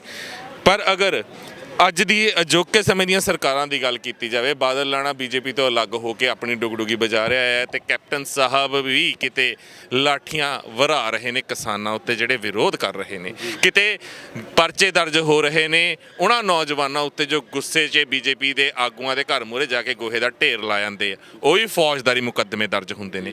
ਕੀ ਕਹੋਗੇ ਅਜਿਹੀਆਂ ਸਰਕਾਰਾਂ ਬਾਰੇ? ਦੇਖੋ, ਅਸੀਂ ਸਮਝਦੇ ਹਾਂ ਕਿ ਚਾਹੇ ਮੋਦੀ ਸਰਕਾਰ ਹੋਵੇ, ਚਾਹੇ ਕੈਪਟਨ ਸਰਕਾਰ ਹੋਵੇ, ਚਾਹੇ ਬਾਦਲ ਕੇ ਹੋਣ, ਇਹ ਪੰਥ ਅਤੇ ਪੰਜਾਬ ਨੂੰ ਲੁੱਟਣ ਵਾਲੇ ਲੋਕ ਆ।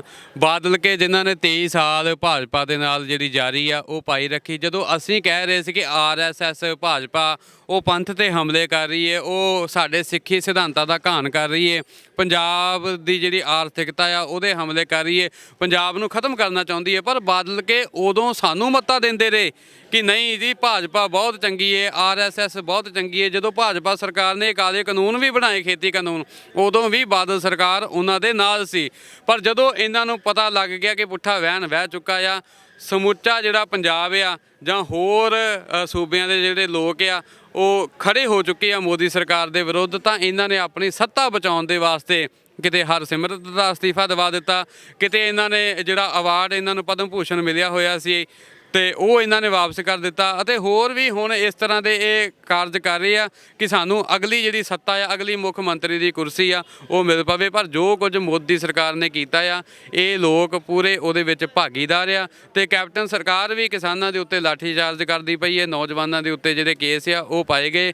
ਅਸੀਂ ਸਮਝਦੇ ਹਾਂ ਕਿ ਜਿੰਨਾ ਚਿਰ ਤੱਕ ਇਹ ਜਿਹੜੀਆਂ ਪਾਰਟੀਆਂ ਆ ਉਹ ਆਪਣੇ ਰਾਜਸੀ ਹਿੱਤਾਂ ਦੇ ਵਾਸਤੇ ਸਾਡੇ ਉੱਤੇ ਜ਼ੁਲਮ ਕਰਦੀਆਂ ਰਹਿਣਗੀਆਂ, ਅਸੀਂ ਸੰਘਰਸ਼ ਕਰਦੇ ਰਹਾਂਗੇ, ਉਹਨਾਂ ਚਿਰ ਤੱਕ ਤੇ ਕੋਈ ਵੱਡੀ ਪ੍ਰਾਪਤੀ ਨਹੀਂ ਆ। ਪਰ ਜਦੋਂ ਪੰਜਾਬ ਦੇ ਲੋਕ ਇੱਕ ਵਧੀਆ ਜਿਹੜੀ ਪਾਰਟੀ ਨੂੰ ਸਾਹਮਣੇ ਲਿਆਉਣਗੇ, ਜਿਹੜੀ ਸਿੱਖੀ ਸਿਧਾਂਤਾਂ ਦੀ ਗੱਲ ਕਰੂਗੀ, ਪੰਜਾਬ ਦੀ ਪ੍ਰਭੂ ਸੱਤਾ ਦੀ ਜਿਹੜੀ ਗੱਲ ਕਰੂਗੀ, ਖੁਦ ਮੁਖਤਿਆਰੀ ਦੀ ਗੱਲ ਕਰੂਗੀ, ਆਪਣੇ ਵੱਖਰੇ ਰਾਜ ਭਾਗ ਦੀ ਗੱਲ ਕਰੂਗੀ, ਤਾਂ ਫਿਰ ਉਹ ਮੋਦੀ ਸਰਕਾਰ ਦੇ ਜਾਂ ਕਿਸੇ ਵੀ ਹਿੰਦ ਹਕੂਮਤ ਸਰਕਾਰ ਦੇ ਉਹ ਥੱਲੇ ਨਹੀਂ ਹੋਏਗੀ। ਅੱਜ ਜਿਹੜੇ ਬਾਦਲ ਕੇ ਉਹ ਤੁਸੀਂ ਦੇਖ ਸਕਦੇ ਹੋ ਕਿ ਇਸ ਸੰਘਰਸ਼ ਦੇ ਵਿੱਚੋਂ ਬਿਲਕੁਲ ਮਨਫੀ ਹੋ ਚੁੱਕੇ ਆ। ਇਹ ਬੜੀ ਵੱਡੀ ਗੱਲ ਆ ਕਿ ਅਕਾਲੀ ਦਲ ਜਿਹੜਾ ਪੰਥ ਅਤੇ ਪੰਜਾਬ ਦੀ ਜਿਹੜੀ ਪਾਰਟੀ ਆਪਣੇ ਆਪ ਨੂੰ ਅਖਵਾਉਂਦਾ ਸੀ, ਦਾਅਵਾ ਕਰਦਾ ਸੀ, ਅੱਜ ਪੰਜਾਬ ਦੀ ਧਰਤੀ ਤੋਂ ਐਡਾ ਵੱਡਾ ਸੰਘਰਸ਼ ਦਿੱਲੀ ਦੀ ਹੇਕੀ ਉੱਤੇ ਆ ਬੈਠਿਆ ਆ, ਤੇ ਬਾਦਲ ਕਿਆਂ ਦੀ ਕੋਈ ਗੱਲਬਾਤ ਨਹੀਂ ਚੱਲ ਰਹੀ। ਇੱਥੋਂ ਤੱਕ ਕਿ ਆ ਥੋੜੇ ਦਿਨ ਪਹਿਲਾਂ ਸੁਖਬੀਰ ਬਾਦਲ ਦਾ ਫਤਿਹਗੜ੍ਹ ਸਾਹਿਬ ਦੇ ਵਿੱਚ ਵਿਰੋਧ ਹੋਇਆ, ਤੇ ਹਰਸਿਮਰਤ ਬਾਦਲ ਦਾ ਬਠਿੰਡੇ ਦੇ ਕਈ ਪਿੰਡਾਂ ਦੇ ਵਿੱਚ ਜਿਹੜਾ ਇਹਨਾਂ ਦਾ ਵਿਰੋਧ ਹੋਇਆ। ਜਿਹੜੇ ਇਹਨਾਂ ਨੇ ਪਾਪ ਕੀਤੇ ਸੀ ਉਹ ਐਡੀ ਛੇਤੀ ਹੁਣ ਧੋਤੇ ਨਹੀਂ ਜਾਣੇ। ਜੋ ਕੁਝ ਜ਼ੁਲਮ ਇਹਨਾਂ ਨੇ ਪੰਥ ਅਤੇ ਪੰਜਾਬ ਦੇ ਨਾਲ ਕੀਤਾ ਸੀ ਉਹ ਹੁਣ ਇਹਨਾਂ ਨੂੰ ਜ਼ਰੂਰ ਝੱਲਣਾ ਪਵੇਗਾ। ਪੰਥ ਇਹਨਾਂ ਨੂੰ ਕਦੀ ਵੀ ਮਾਫ ਨਹੀਂ ਕਰੇਗਾ।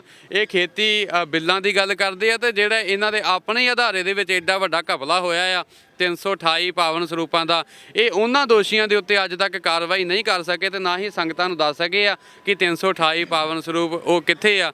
ਸੋ ਪਹਿਲਾਂ ਤਾਂ ਜਿਹੜੇ ਘਪਲੇ ਹੁੰਦੇ ਸੀ ਉਹ ਬਾਦਲ ਸਰਕਾਰ ਦੇ ਵੇਲੇ ਜਾਂ ਸ਼੍ਰੋਮਣੀ ਕਮੇਟੀ ਦੇ ਵਿੱਚ ਬਾਦਲਾਂ ਦੇ ਪ੍ਰਬੰਧ ਵਿੱਚ ਦਾਲਾਂ ਦੇ ਹੁੰਦੇ ਸੀ, ਸਰੋਪਿਆਂ ਦੇ ਹੁੰਦੇ ਸੀ, ਰੁਮਾਲਿਆਂ ਦੇ ਹੁੰਦੇ ਸੀ। ਹੁਣ ਇੱਥੋਂ ਤੱਕ ਗਿਰ ਚੁੱਕੇ ਆ ਕਿ ਸ੍ਰੀ ਗੁਰੂ ਗ੍ਰੰਥ ਸਾਹਿਬ ਜੀ ਦੇ ਪਾਵਨ ਸਰੂਪਾਂ ਦੇ ਵੀ ਇਹ ਘਪਲੇ ਕਰਨ ਲੱਗ ਪਏ। ਸੋ ਇਹਨਾਂ ਨੂੰ ਬਹੁਤ ਵੱਡੀ ਜਿਹੜੀ ਸਜ਼ਾ ਆ, ਬਹੁਤ ਵੱਡੀ ਜਿਹੜੀ ਮਾਰ ਆ ਉਹ ਗੁਰੂ ਦੀ ਪਏਗੀ, ਜਿਹੜੀ ਇਦਾਂ ਤੋਂ ਝੱਲੀ ਵੀ ਨਹੀਂ ਜਾਣੀ। ਬਿਲਕੁਲ, ਕਿਉਂਕਿ ਗੱਲ ਸਿਰਫ ਉਰੇ 328 ਸਰੂਪਾਂ ਦੀ ਨਹੀਂ ਹੈ। ਬਾਅਦ ਦੇ ਵਿੱਚ ਜਿਹੜੀ ਜਾਂਚ ਹੋਈ ਹੈ ਉਸ ਦੇ ਵਿੱਚ 400 ਤੋਂ ਵੱਧ ਸਰੂਪ ਦੱਸੇ ਗਏ, ਤੇ 450 ਉਹ ਧੰਨ ਸ਼੍ਰੀ ਗੁਰੂ ਗ੍ਰੰਥ ਸਾਹਿਬ ਜੀ ਦਾ ਸਰੂਪ ਜਿਹੜਾ ਬੰਦਰਗਾਹ ਤੇ ਕੈਨੇਡਾ ਦੇ ਵਿੱਚ ਪਿਆ ਗਲ ਗਿਆ। ਕਿਉਂ ਨਹੀਂ ਉੱਥੇ ਉਹ ਸਰੂਪਾਂ ਨੂੰ ਪਹੁੰਚਾਇਆ ਗਿਆ ਉਹਨਾਂ ਟਿਕਾਣਿਆਂ ਤੇ? ਕਿਉਂਕਿ ਇੱਕ ਮੰਤਰੀ ਨੇ ਜਾਣਾ ਸੀ ਉੱਥੋਂ ਸਰੂਪ ਲੈ ਕੇ ਛੱਡਣ ਵਾਸਤੇ, ਤੇ ਉਹ ਮੰਤਰੀ ਉੱਥੇ ਸਮੇਂ ਸਿਰ ਨਹੀਂ ਪਹੁੰਚ ਸਕਿਆ, ਜਿਸ ਕਰਕੇ ਧੰਨ ਸ਼੍ਰੀ ਗੁਰੂ ਗ੍ਰੰਥ ਸਾਹਿਬ ਜੀ ਦੇ ਪਾਵਨ ਜਿਹੜੇ ਸਰੂਪ ਸੀ ਉਹ ਬੰਦਰਗਾਹ ਤੇ ਪਏ ਗਲ ਗਏ। ਪਰ ਸਾਡੇ ਅਖੌਤੀ ਜਥੇਦਾਰ, ਸਾਡੇ ਪ੍ਰਧਾਨ ਜਵਾਬਦਾਰੀ ਦੇਣ ਤੋਂ ਭੱਜਦੇ ਨੇ, ਕਿਉਂਕਿ ਉਹ ਬਾਦਲਾਂ ਦੇ ਕਿਤੇ ਨਾ ਕਿਤੇ ਲਿਫਾਫੇ 'ਚੋਂ ਨਿਕਲੇ ਨੇ ਤੇ ਇਹ ਮੀਰੀ ਤੇ ਪੀਰੀ ਦਾ ਸਿਧਾਂਤ ਪੁੱਠਾ ਹੋਇਆ ਕਈ ਦਹਾਕੇ ਹੋ ਗਏ ਨੇ। ਤੇ ਅੱਜ ਸਮਾਂ ਆ ਜਿਹੜੀ ਆਪ ਮੁਹਾਰੇ ਪਰਮਾਤਮਾ ਨੇ ਆਹ ਕਲਾ ਵਰਤਾਈ ਹੈ ਨਾ, ਪੰਜਾਬ ਤੋਂ ਜਿਹੜੀ ਹਨੇਰੀ ਚੱਲੀ ਹੈ, ਝੱਖੜ ਚੱਲਿਆ ਹੈ, ਕਸ਼ਮੀਰ ਤੋਂ ਕੰਨਿਆ ਕੁਮਾਰੀ ਤੱਕ ਝੂਲਿਆ ਹੈ ਤੇ ਹੁਣ ਹਰ ਪਾਸਿਓਂ ਦਿੱਲੀ ਦੀ ਹਿੱਕ ਵੱਲ ਨੂੰ ਲੋਕ ਤੁਰਨਾ ਸ਼ੁਰੂ ਹੋ ਗਏ ਆ।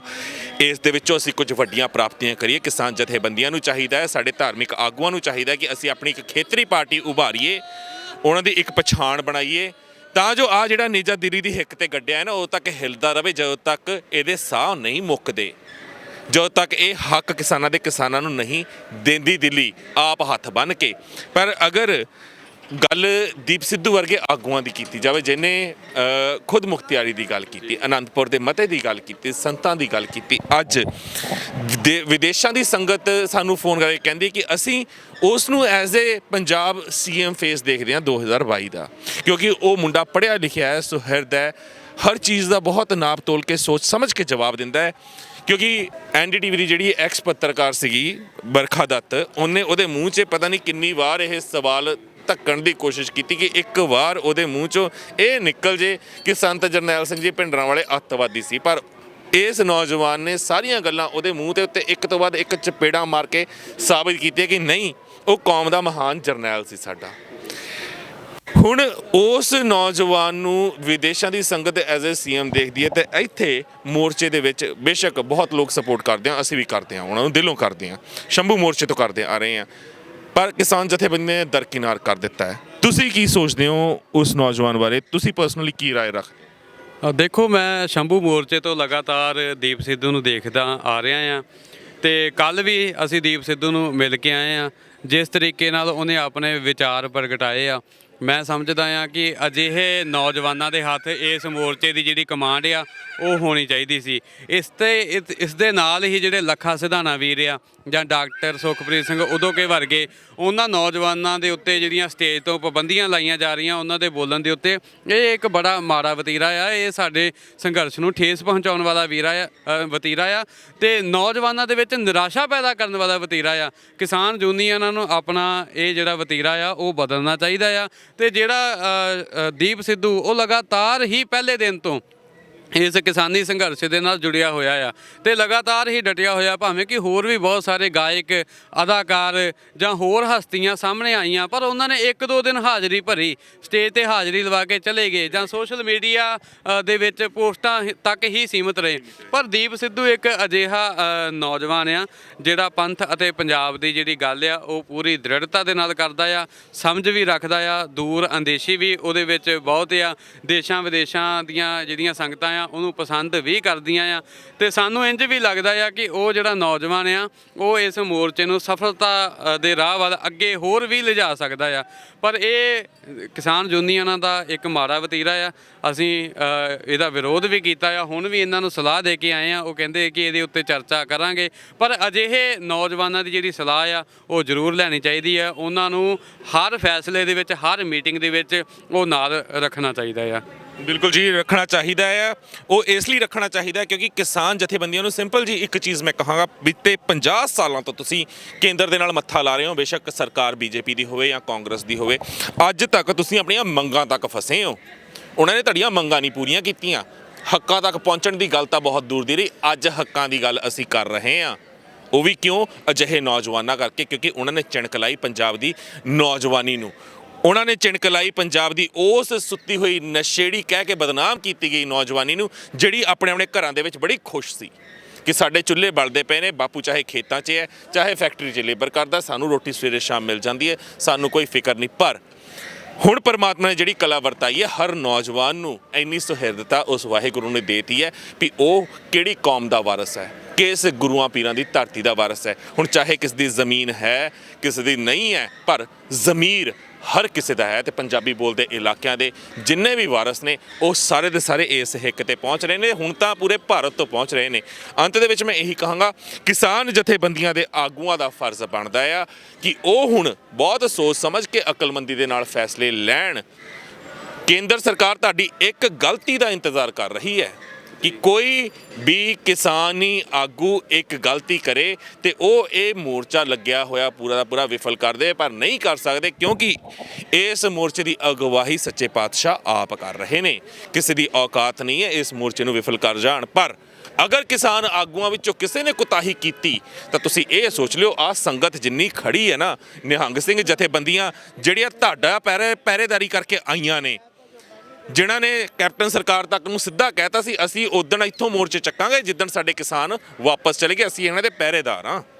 ਨਿਹੰਗ ਸਿੰਘ ਜਥੇਬੰਦੀਆਂ ਨੇ ਸਾਡੇ ਸਾਹਮਣੇ ਇਹ ਗੱਲ ਕਹੀ ਸੀ। ਕੈਪਟਨ ਸਾਹਿਬ ਦੇ ਬੰਦੇ ਦਾ ਫੋਨ ਆਇਆ ਸੀ ਸਾਡੇ ਸਾਹਮਣੇ ਨਿਹੰਗ ਸਿੰਘ ਜਥੇਬੰਦੀਆਂ ਦੇ ਜਥੇਦਾਰ ਨੂੰ, ਤੇ ਉਸ ਵੇਲੇ ਵੀ ਸਾਨੂੰ ਇਹ ਮਹਿਸੂਸ ਹੋਇਆ ਸੀ ਕਿ ਇਹ ਪਰਮਾਤਮਾ ਵੱਲੋਂ ਕਲਾ ਵਰਤਾਈ ਗਈ ਹੈ। ਜੇ ਪੰਜਾਬ ਦੀ ਧਰਤੀ ਤੋਂ 84 ਤੋਂ ਬਾਅਦ ਨੌਜਵਾਨੀ ਪਹਿਲੀ ਵਾਰ ਬਾਹਰ ਨਿਕਲੀ ਹੈ, ਉਹ ਵੀ ਦਿੱਲੀ ਦੀ ਹਿੱਕ ਤੇ ਆਈ ਹੈ, ਤੇ 18ਵੀਂ ਸਦੀ ਤੋਂ ਬਾਅਦ 2020 ਦੇ ਵਿੱਚ ਦਿੱਲੀ ਘੇਰੀ ਹੈ ਸਿੱਖ ਕੌਮ ਨੇ ਦੁਆਰਾ ਤੋਂ, ਤਾਂ ਉਹ ਐਵੇਂ ਨਹੀਂ ਘੇਰੀ ਗਈ। ਪਰ ਹੁਣ ਜਿਹੜੇ ਜ਼ਮੀਰ ਜਾਗੇ ਨੇ ਉਹ ਮਰਨੇ ਨਹੀਂ ਚਾਹੀਦੇ, ਤੇ ਇਸ ਦੀ ਸਭ ਤੋਂ ਵੱਡੀ ਜ਼ਿੰਮੇਵਾਰੀ ਸਾਡੇ ਕਿਸਾਨ ਆਗੂਆਂ ਤੇ। ਜੇ ਤੁਸੀਂ ਸਟੇਜਾਂ ਉੱਤੇ ਚੜ੍ਹ ਕੇ ਅਜਿਹੀਆਂ ਗੱਲਾਂ ਕਰਦੇ ਰਹੇ ਕਿ ਲੱਖਾ ਨਹੀਂ ਬੋਲੇਗਾ, ਦੀਪ ਸਿੱਧੂ ਨਹੀਂ ਬੋਲੇਗਾ, ਉਦੂਕੇ ਜੀ ਨਹੀਂ ਬੋਲਣਗੇ, ਨਿਸ਼ਾਨ ਸਾਹਿਬ ਨਹੀਂ ਚਲਾਏ ਜਾਣਗੇ, ਕਿਉਂ ਨਹੀਂ ਚਲਾਏ ਜਾਣਗੇ? ਸਾਡੀ ਚੜ੍ਹਦੀ ਕਲਾ ਦਾ ਪ੍ਰਤੀਕ ਹੈ। ਜਿੱਥੇ ਖਾਲਸਾ ਖੜਿਆ ਖਾਲਸਾ ਰਾਜ ਉੱਥੇ ਹੀ ਹੈ, ਤੇ ਜਿੱਥੇ ਨਿਸ਼ਾਨ ਸਾਹਿਬ ਝੂਲਦਾ ਆ ਖਾਲਿਸਤਾਨ ਵੀ ਉੱਥੇ ਹੀ ਹੈ।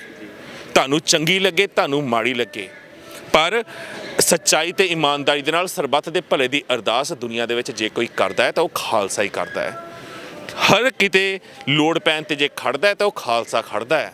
ਕੁਦਰਤੀ ਆਪ ਦਾ ਆਣ ਤੇ ਸਭ ਤੋਂ ਪਹਿਲਾਂ ਜੇ ਸੂਲੀ ਚੜ੍ਹਦਾ ਹੈ ਤਾਂ ਉਹ ਖਾਲਸਾ ਚੜ੍ਹਦਾ ਹੈ। ਲੋਕਾਂ ਨੂੰ ਮਰਦਿਆਂ ਹੋਇਆਂ ਹੜ੍ਹਾਂ ਚੋਂ ਬਾਹਰ ਕੱਢਦਾ ਹੈ ਤਾਂ ਖਾਲਸਾ ਕੱਢਦਾ ਹੈ।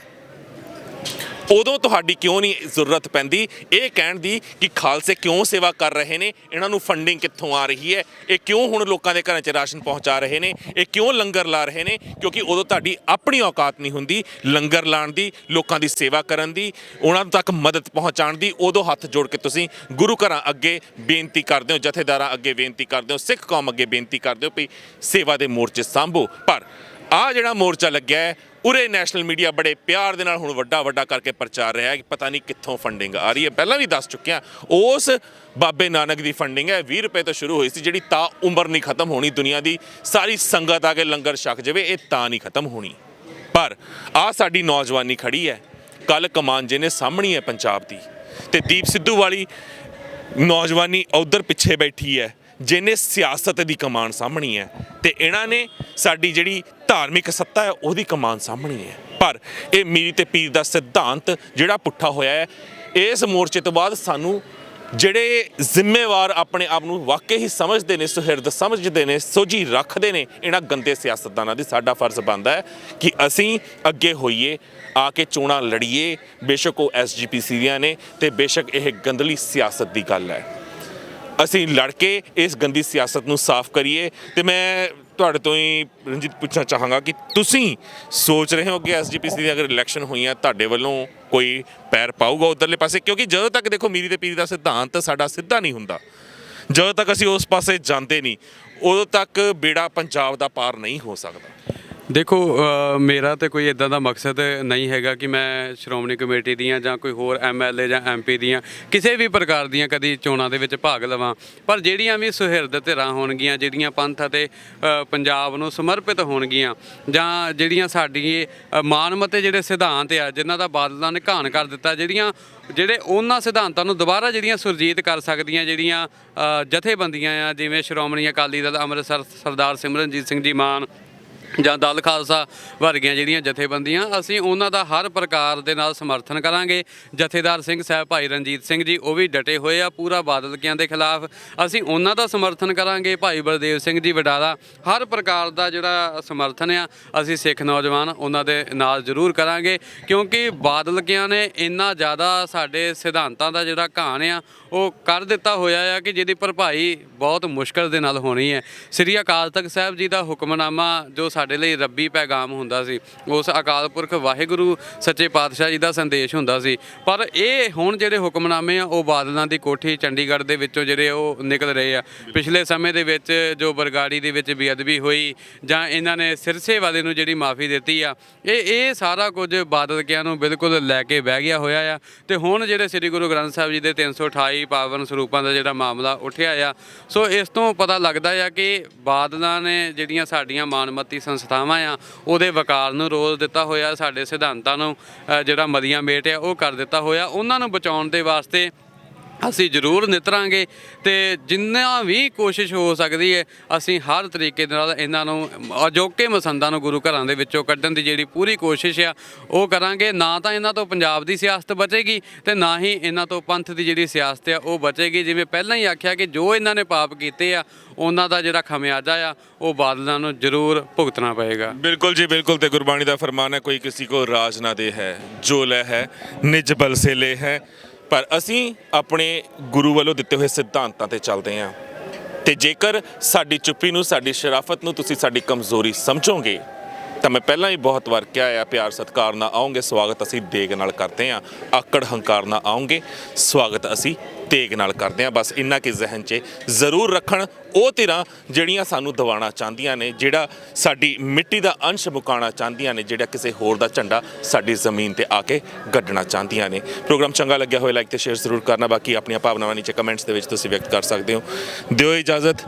ਵਾਹਿਗੁਰੂ ਜੀ ਕਾ ਖਾਲਸਾ, ਵਾਹਿਗੁਰੂ ਜੀ ਕੀ ਫਤਿਹ।